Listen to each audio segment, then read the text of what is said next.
Good morning, students. Welcome back to your English classes. Yes, students. Today we will read chapter number 9 of second class, and your chapter name is मोमोतारो. आज हम एक chapter read करें. इस chapter में पढ़ेंगे मोमोतारो के बारे में. मोमोतारो हमारा चैप्टर का नेम भी है, and Momotaro is the main character. जैसे किसी फिल्म में हीरो होता है ना, इसी तरह से जो मोमोतारो है वो इस चैप्टर का मेन कैरेक्टर है, जिसके चारों तरफ ये स्टोरी इस चैप्टर की घूमती है. मीन्स इस चैप्टर में हम मोमोतारो के बारे में ही डिस्कस करेंगे. ओके, मोमोतारो है एक बॉय है, और उसी के बारे में हम इस चैप्टर में जो स्टोरी है वो पढ़ेंगे. ठीक है, चलो चैप्टर स्टार्ट करते हैं. Okay, let's start.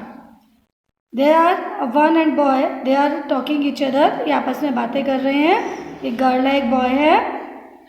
क्या बातें कर रहे हैं वो? The boy saying these rice cakes are healthy, they make me strong. ये जो बॉय है वो क्या कह रहा है कि ये जो राइस केक्स है जो ये खा रहा है, ये केक है राइस केक जो चावल से बने हैं केक. वो कहता है कि वे आर हेल्दी, ये बहुत हेल्दी हैं, बहुत दे मेक मी स्ट्रॉन्ग, और ये मुझे स्ट्रॉन्ग बनाएंगे, मुझे एनर्जी देंगे, पावरफुल बनाएंगे. Then the girl is saying how can rice cakes make you strong. कि जो राइस केक्स है इससे तुम स्ट्रॉन्ग कैसे बन सकते हो, ताकतवर कैसे बन सकते हो. They are talking each other. Then the boy answering. अब बॉय क्या आंसर करता है?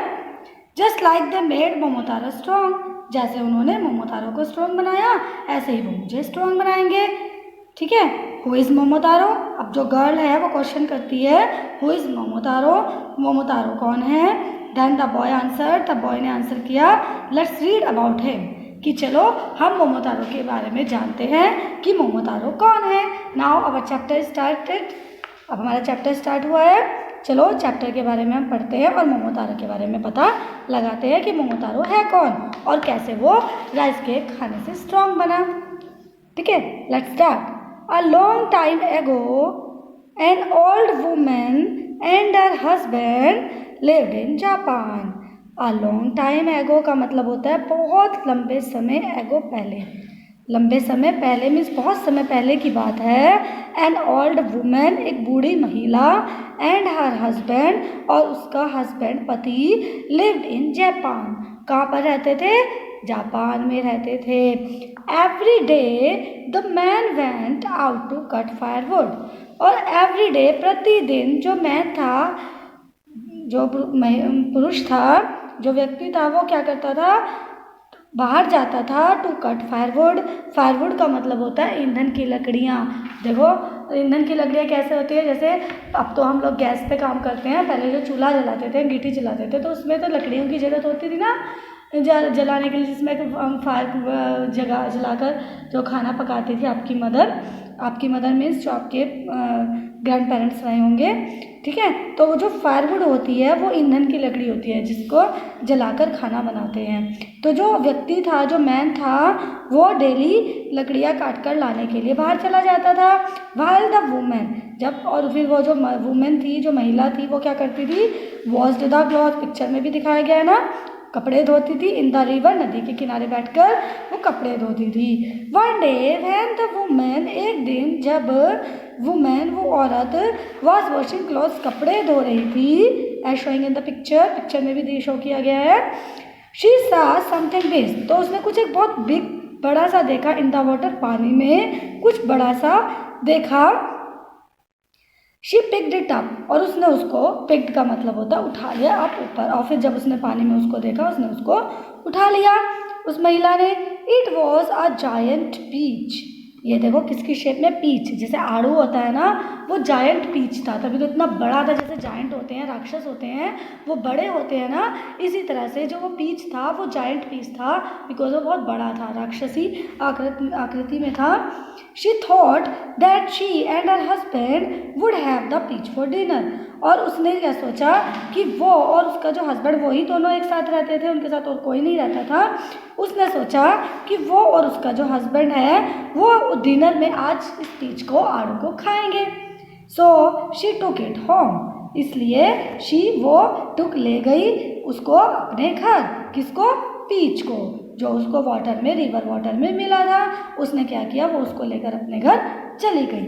When her husband came, और जब उसका हस्बैंड, उसका पति घर पर आया, he was very happy to see the peach, तो वो भी उस पीच को देखकर बहुत खुश था।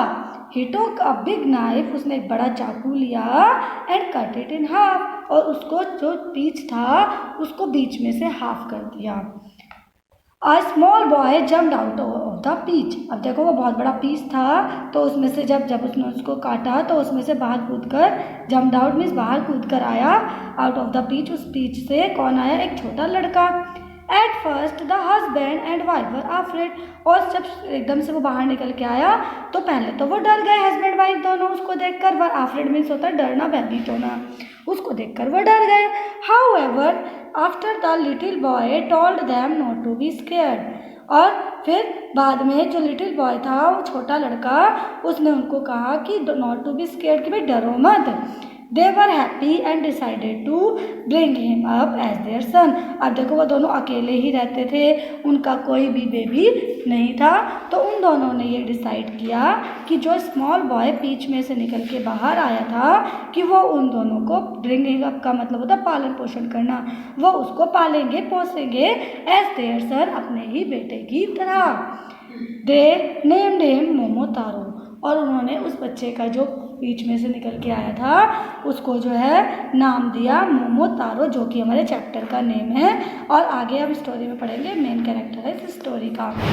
देखो मोमोतारो का मीनिंग भी इसमें बताया गया है। Momo means peach in Japanese, Japanese में पीच मीन्स पीच, मोमो का मतलब होता है पीच, आड़ू, and taro is a Japanese boy's name, और तारो जो है वो एक जापानी लड़के का नाम है। तो अब ये आड़ू में से निकल के आया था, पीच में से निकल के आया था, और जापानीज में पीच को मोमो कहते हैं, और ये जो है एक बॉय था तो इसका नेम तारो था, तो इन्होंने इसको नेम दे दिया मोमोतारो, मोमोतारो। ओके, अब देखो आगे। Momotaro grew up to be strong, brave and kind, वो जब मोमोतारो जो बड़ा हुआ, वो बड़े होकर क्या बना, स्ट्रॉन्ग बना, ताकतवर बना, ब्रेव बहादुर बना, एंड काइंड दयालु, दयालु का मतलब जो सबके ऊपर दया दिखाते हैं, सबके साथ की हेल्प करते हैं, ठीक है। तो वो स्ट्रॉन्ग बना, ब्रेव बना और काइंड बना, स्ट्रॉन्ग, ब्रेव, काइंड। आपको भी स्ट्रॉन्ग, ब्रेव एंड काइंड बनना है मोमोतारो की तरह, है ना। He was stronger than everyone else in the village, और विलेज में, विलेज मतलब गाँव में जो भी कोई था, हर किसी से वो ज़्यादा स्ट्रॉन्ग था, ज़्यादा ताकतवर था गांव में, और उस विलेज में जितने भी लोग थे उन सभी से वो ज़्यादा ताकतवर था।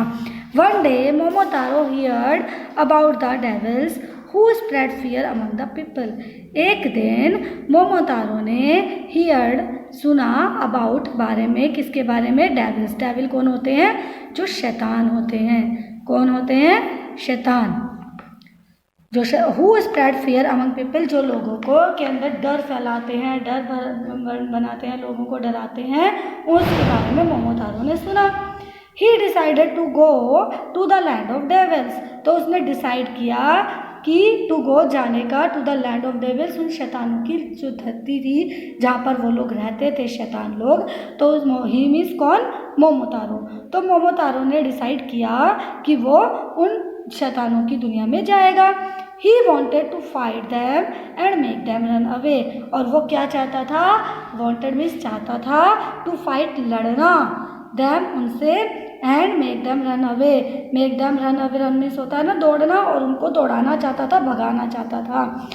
His parents were not happy, लेकिन उसके जो पेरेंट्स थे वो खुश नहीं थे इस बात से, किस बात से, कि वो जाकर उसके साथ लड़ाई करे और उनके साथ लड़े, इस बात से उसके पेरेंट्स जो थे वो हैप्पी नहीं थे, वो परेशान थे। At first they did not want him to go, और पहले तो उन्होंने वो नहीं चाहते थे, they did not want him to go, कि वो जाए, बट एट लास्ट, लेकिन अंत में, दे एग्रीड, वो एग्री हो गए, मान गए, किस लिए मान गए, उसको भेजने के लिए। They made some rice cake for him, और उन्होंने उसके लिए, किसके लिए, मोमोतारो के लिए कुछ राइस केक्स बनाए। He packed the rice cakes in a backpack, और उसने अपने पीछे बैग पर पैक कर लिया, बैग में राइस केक्स को, and said good by two his parents, और अब अपने पेरेंट्स को वो अलविदा कहकर, गुड बाय कहकर वहाँ से चल दिया। On the way he met a dog, और रास्ते में उसे कौन मिला? एक डॉग मिला। Momotaro where are you going, Momotaro आप कहाँ जा रहे हो? And what have you got in this bag, और इस बैग में क्या है? द डॉग आस्क्ड, डॉग ने पूछा। अब ये डॉग कौन था और मोमोतारो कहाँ पर जा रहा था? ये भी जब उसको डॉग मिला उसने पूछा, तो मोमोतारो ने क्या आंसर किया उस डॉग को, और उस डॉग ने उससे क्यों पूछा, इस बारे में अब हम अपनी नेक्स्ट वीडियो में, जो ये रिमेनिंग पार्ट है चैप्टर का, इसके बारे में हम नेक्स्ट वीडियो में डिस्कस करेंगे। ओके स्टूडेंट्स, ये हमारी वीडियो का फर्स्ट पार्ट है। अब आपने इसको ध्यान से पढ़ना है वीडियो की हेल्प से। Okay students, now we will meet in the next video for the remaining chapter of this. ठीक है, अब हम अगली वीडियो में मिलेंगे। Till then bye bye, take care, stay home, stay safe.